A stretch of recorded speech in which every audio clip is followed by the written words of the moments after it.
नमस्कार विद्यार्थी मित्रांनो, आज आपण इयत्ता 10वीच्या इतिहास व राज्यशास्त्र या विषयाची थोडक्यात माहिती घेऊन इतिहासातील पहिलं प्रकरण इतिहास लेखन पाश्चात्य परंपरा याचा अभ्यास करणार आहोत। तर विद्यार्थी मित्रांनो, इतिहास व राज्यशास्त्र हा एकूण 50 मार्कासाठी तुम्हाला विचारला जाणार आहे आणि या विषयात 40 मार्क हे तुम्हाला SSC बोर्डासाठी लेखी परीक्षेला असतील आणि 10 मार्क हे अंतर्गत मूल्यमापनाला असतील।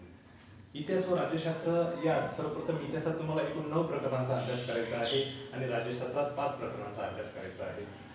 आणि या 10वीच्या वर्षात तुम्हाला नेमका कोणता इतिहास अभ्यासायचा आहे हे देखील आपण थोडक्यात बघणं फार महत्त्वाचं आहे। तर विद्यार्थी मित्रांनो, की इतिहास नेमका काय असतो, तो कसा लिहिला जातो, त्याचप्रमाणे इतिहास कसा जपला जातो, इतिहास व मानवी जीवनाचा संबंध काय आहे, या सर्व घटकांचा अभ्यास आपण या 10वीच्या वर्षात करणार आहोत। तर सर्वप्रथम आपण आपल्या प्रकरणाला सुरुवात करूया। इतिहास लेखन पाश्चात्य परंपरा। पाश्चात्य म्हणजे काय, तर पश्चिमेकडील आणि अर्थात भारताच्या पश्चिमेकडील देशांचा इतिहासाचा अभ्यास, त्याची परंपरा काय आहे ते आज आपण या प्रकरणामध्ये अभ्यासणार आहोत। तर सर्वप्रथम विद्यार्थी मित्रांनो, पहिला जो मुद्दा आहे इतिहास लेखनाची परंपरा। इतिहास लेखनाची परंपरा म्हणजे पाश्चात्य देशाची इतिहास लेखनाची परंपरा काय होती किंवा त्यांचा इतिहास कसा लिहिला गेला, इतिहास लिहिण्याचा दृष्टिकोन काय होता किंवा त्यांच्या विचारवंतांनी काय विचार मांडलेत, कोणते ग्रंथ लिहिले, हे देखील या प्रकरणात आपल्याला अभ्यासायचं आहे। तर पहिला जो मुद्दा इतिहास लेखनाची परंपरा, त्यात गतकाळात घडून गेलेल्या घटनांची क्रमशः संगती लावून त्यांचे आकलन करून घेणे, त्याचप्रमाणे या उद्दिष्टाने इतिहासाचे संशोधन, लेखन आणि अभ्यास केला जातो। तर विद्यार्थी मित्रांनो, गतकाळात एखादी घटना घडून गेली असेल तर ती खरोखर घडली आहे का, तिचे काय पुरावे आहेत, या सर्वांचा उहापोह, याची शहानिशा आपण करत असतो। तसेच फॉर एक्झाम्पल छत्रपती शिवाजी महाराजांचा इतिहास असेल आणि या इतिहासातील एखादी घटना असेल, ती खरोखर घडली आहे का, तिचे काही अवशेष मिळतात का, ती कोठे घडली, आणि या सर्व गोष्टींचा इतिहास तज्ञ या सर्व गोष्टींची शहानिशा करतात आणि मग खरोखर तो इतिहास घडला किंवा एखादी घटना घडली हे निश्चित करत असतात। आणि विद्यार्थी मित्रांनो, इतिहास लेखन ही अखंड चालणारी परंपरा आहे, ती कधी न थांबणारी परंपरा आपण म्हणू शकतो। आणि इतिहासातील एखादी घटना घडून गेलेली असते म्हणून ती आपण पुनर्जीवित करू शकत नाही किंवा तिचे पुनर्जीवन ती पडताळून पाहू शकत नाही। तसं जर आपण विज्ञानाची तुलना केली तर विज्ञानातील एखादी घटना असेल, विज्ञानातील एखादा सिद्धांत असेल किंवा एखादा नियम असेल, तो आपण प्रयोगशाळेत जाऊन केव्हाही कोणत्याही क्षणी पडताळून पाहू शकतो, सिद्ध करू शकतो। फॉर एक्झाम्पल न्यूटनचा जो नियम आहे, न्यूटनचे जे लॉ आहेत, ते लॉ आपण खरे आहेत की खोटे आहेत हे आपण प्रयोगशाळेत जाऊन ते सहज तपासू शकतो। तसं मात्र इतिहासाच्या बाबतीत नाही। इतिहासातील घटना या घडून गेलेल्या असतात, ते फक्त काही पुरावे किंवा काही अवशेष असतील, काही दस्तऐवज असतील, याच्या सहाय्याने इतिहासतज्ञ त्याचा सखोल अभ्यास करून त्याची शहानिशा करतात। तसेच वैज्ञानिक ज्ञानशाखांमध्ये उपलब्ध ज्ञानाची सत्यता पडताळून पाहण्यासाठी प्रायोगिक पद्धती, प्रत्यक्ष निरीक्षण याचा अवलंब केला जातो। तर आता तुम्हाला सांगितलं, वैज्ञानिक म्हणजे विज्ञानातील एखादी घटना पडताळून पाहण्यासाठी प्रायोगिक पद्धती व प्रत्यक्ष निरीक्षण पद्धती आपण अवलंबू शकतो, परंतु इतिहासात मात्र आपण प्रत्यक्ष निरीक्षण म्हणजे एखादी घटना फॉर एक्झाम्पल पानिपतची लढाई असेल, ती कोठे घडली, केव्हा घडली, हे त्या पुराव्यानिशीच आपण ठरवू शकतो। पण आपण असं म्हणू शकत नाही की आता मला ते बघायचं कसं घडलं, खरोखर घडलंय का, हे आपण मात्र इथे कधीही निश्चित करू शकत नाही।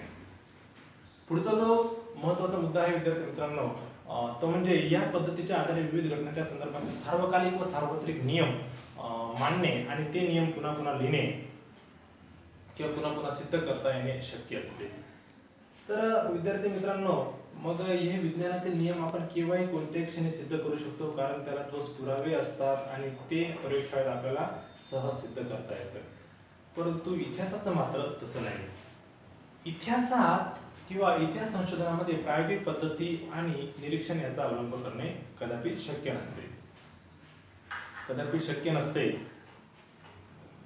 आणि पुढचा महत्त्वाचा मुद्दा आहे, इतिहासातील घटना घडून गेलेल्या असतात तेव्हा त्यांच्या निरीक्षणासाठी आपण तेथे म्हणजे प्रत्यक्ष उपलब्ध नसतो, म्हणून आपल्याला इतिहास तज्ञांनी जो इतिहास लिहिलेला असतो तो काही पुराव्यानिशी आपल्याला तो सिद्ध करून सांगितलेला असतो।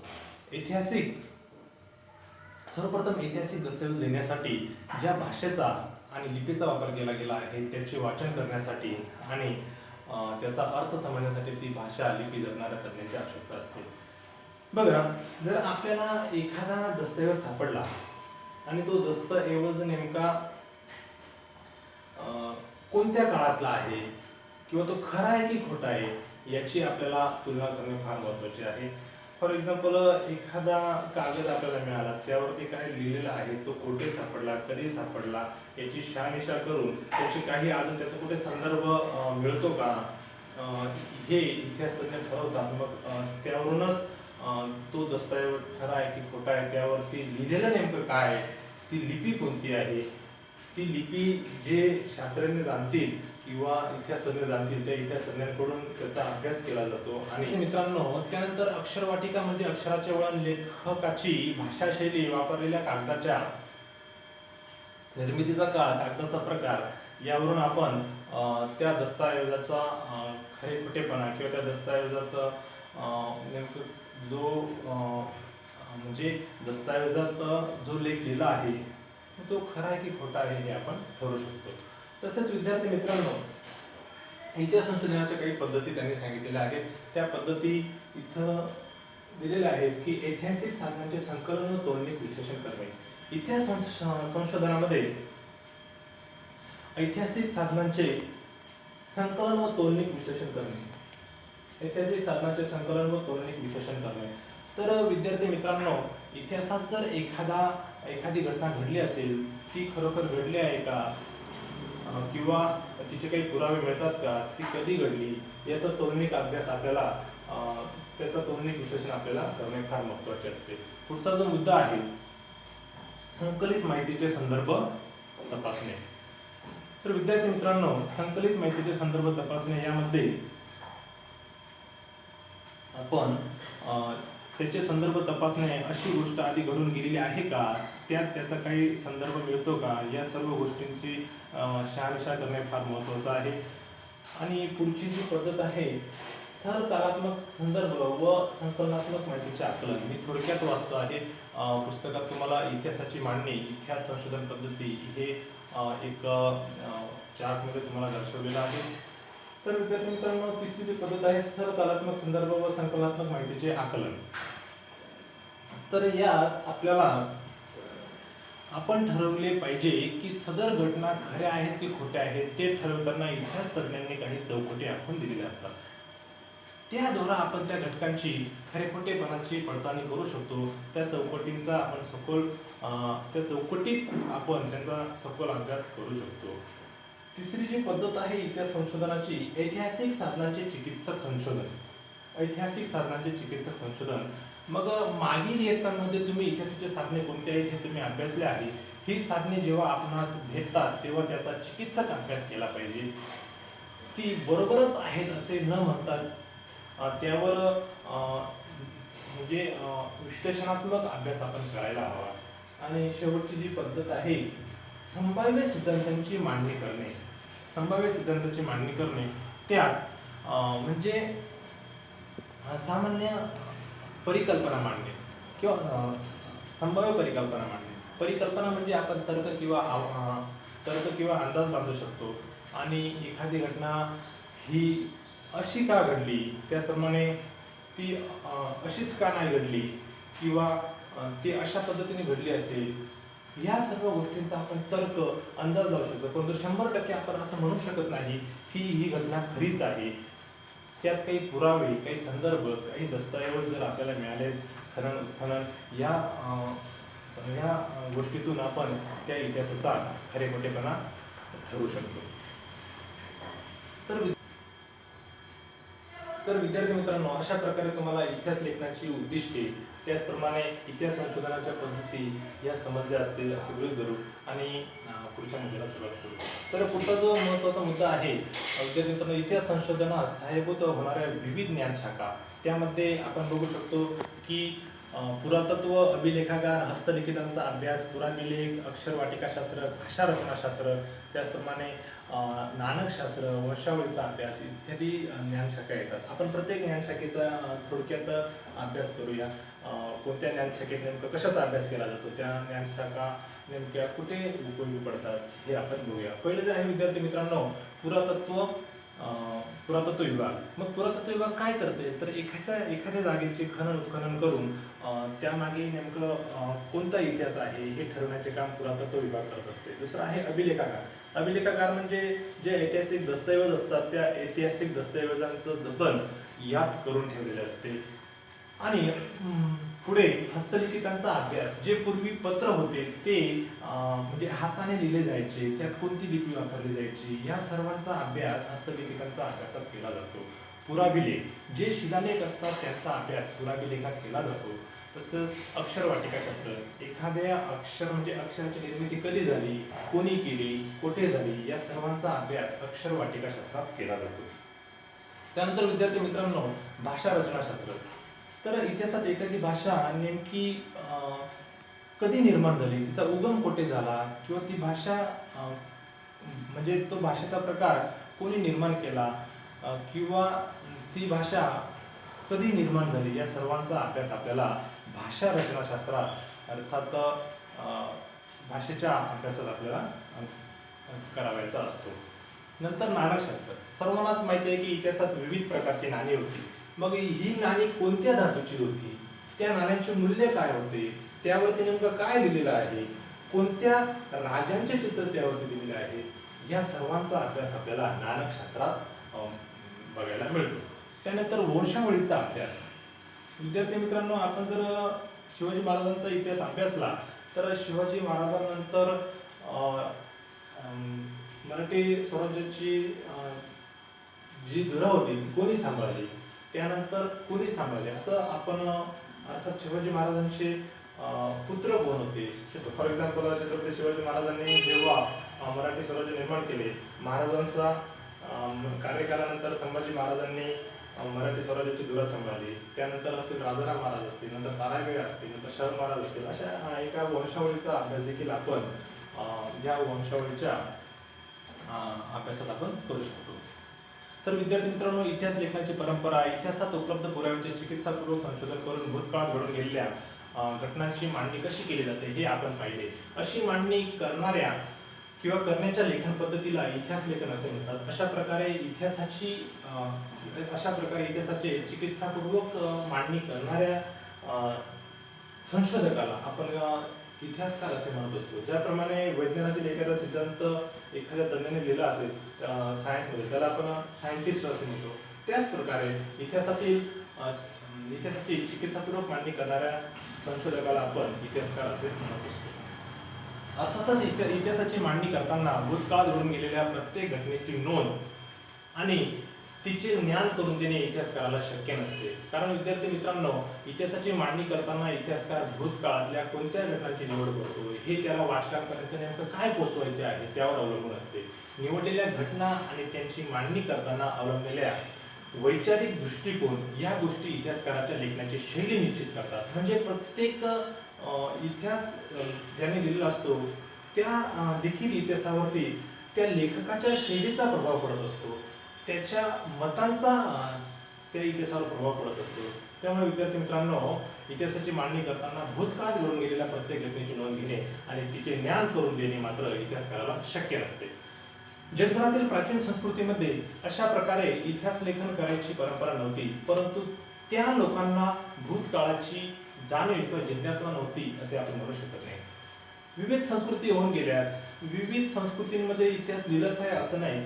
जर एखाद्या संस्कृतीमध्ये इतिहास लिहिला नसेल तर आपण असं म्हणू शकत नाही की त्या संस्कृतीतील लोकांना इतिहासाबद्दल जिज्ञासा नव्हती किंवा त्यांना त्यात रस नव्हता.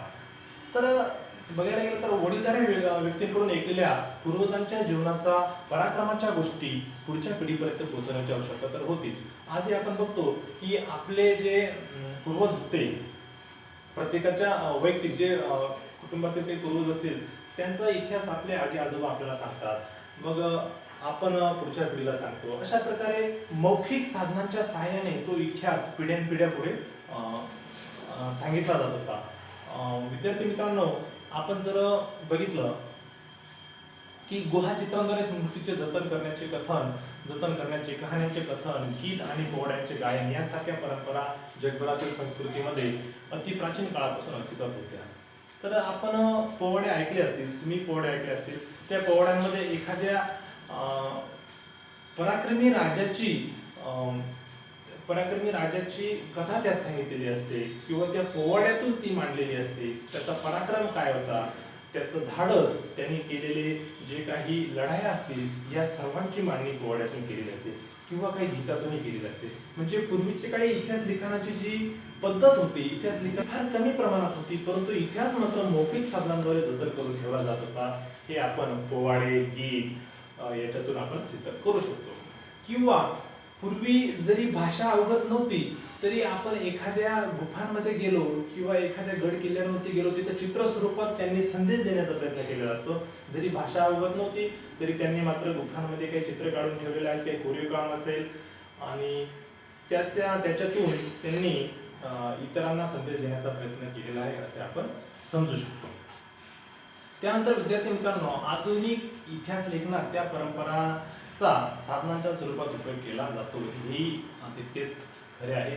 विद्यार्थी मित्रांनो, पान नंबर 2 वरती तुम्हाला एक चित्र दिलेले आहे. त्यामध्ये ते चित्र आहे फ्रान्स येथील लूव्र या संग्रहालयातील सार्वत्रिक प्राचीन शिलालेख. तर तिथे एक शिलालेखाचं चित्र दिलेलं आहे. त्या शिलालेखावरती काही सैनिक आहेत, शिस्तबद्ध पद्धतीने ते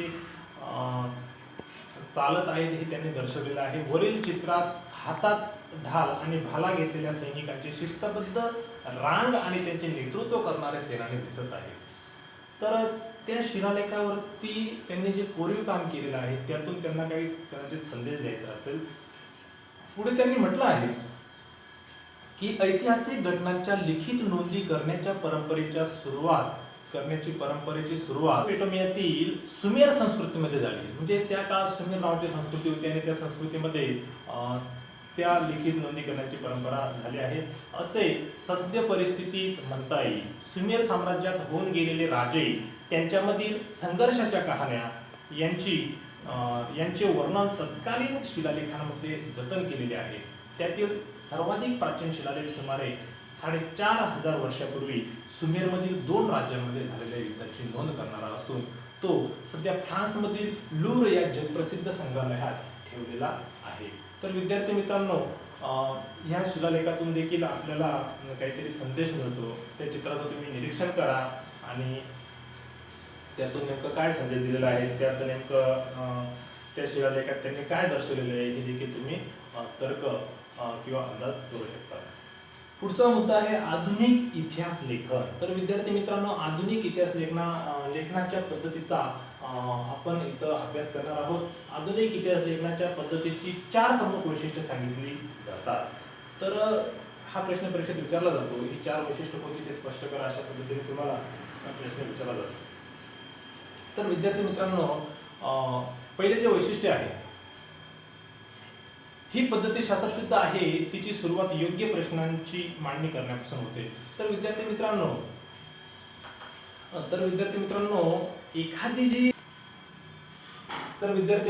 आपण आता जो महत्त्वाचा मुद्दा बघत आहोत तो की इतिहास लेखनाच्या किंवा इतिहास लेखनाच्या 4 पद्धती आहेत. त्यातली पहिली पद्धत म्हणजे ही पद्धत शास्त्रशुद्ध आहे. तिची सुरुवात योग्य प्रश्नांची मांडणी करण्यापासून होते. म्हणजे एखादा दस्तऐवज मिळाला तर आपण तो लगेच त्याच्यावर विश्वास ठेवत नाही, तर काही प्रश्नांच्या सहाय्याने त्याचे खरे खोटेपणाची पडताळणी करतो, प्रश्नांची मांडणी करतो. म्हणजे कसं, एखादा दस्तऐवज आपल्याला नेमका मिळाला तर तो खरा आहे का, त्यानंतर तो कोठे मिळाला, तो कागद कधी सापडला, तो किती जुना आहे, या सर्वांची शहानिशा करून आपण त्याच्या खरे खोटेपणाची पडताळणी करत असतो. पुढचं जे वैशिष्ट्य आहे इतिहास लेखनाचं, तर ते म्हणजे हे जे प्रश्न असतात ते प्रश्न मानव केंद्रित असतात. म्हणजे ते भूतकाळातील विविध मानवी समाजाच्या सदस्यांनी विशिष्ट कालावधीत केलेल्या कृती संबंधित असतात किंवा इतिहास त्या कृतीचा संबंध दैवी घटनांशी कधी लावत नाही. फॉर एक्झाम्पल एखादी मूर्ती दिसली किंवा खनन उत्खननात एखादी आपल्याला वस्तू सापडली, आपण म्हणू शकत नाही हे देवाने केलं असेल किंवा पूर्वीच्या काळी देवाचा कोप झाला असेल किंवा कुणाला देव प्रसन्न झाला असेल मग देवानेच ही मूर्ती दिलेली असेल, परंतु असं आपण कधी करत नाही. ऐतिहासिक दस्तऐवजाचा संबंध आपण देवदेवतांशी जोडत नाही, तर तो मानवाशीच जोडतो. कोणत्या समाजातील लोकांनी, कोणत्या संस्कृतीतील लोकांनी कशासाठी ही मूर्ती निर्माण केली, ती कधी निर्माण केली, या सर्व गोष्टींचा आपण विचार करत असतो. पुढचं जे वैशिष्ट्य आहे, तर विद्यार्थी मित्रांनो, अशा एखाद्या सापडलेल्या दस्तऐवजाचा आपण देवदेवतांच्या कहाण्यांशी कधी संबंध जोडत नाही.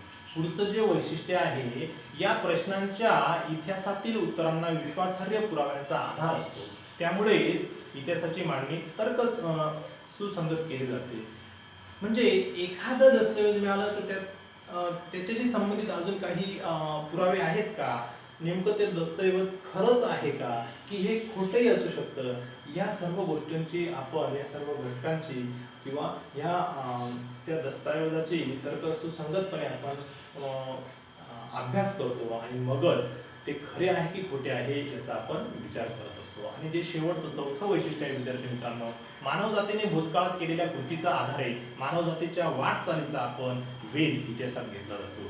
हे देखील फार महत्त्वाचं उद्दिष्ट आहे. अशा प्रकारे इतिहास लेखनाच्या उद्दिष्टांवर तुम्हाला परीक्षेत प्रश्न विचारला जातो, म्हणून तुम्ही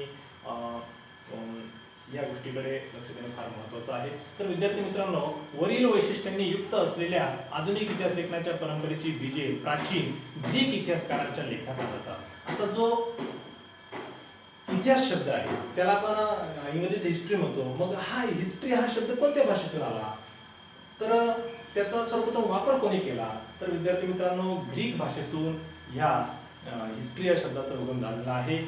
साधारणतः इसवी सन पूर्व 5व्या शतकात होऊन गेलेल्या हेरोडोटस या ग्रीक इतिहासकाराने तो प्रथमच त्याच्या द हिस्ट्री जी या ग्रंथाच्या शीर्षकासाठी वापरला आहे.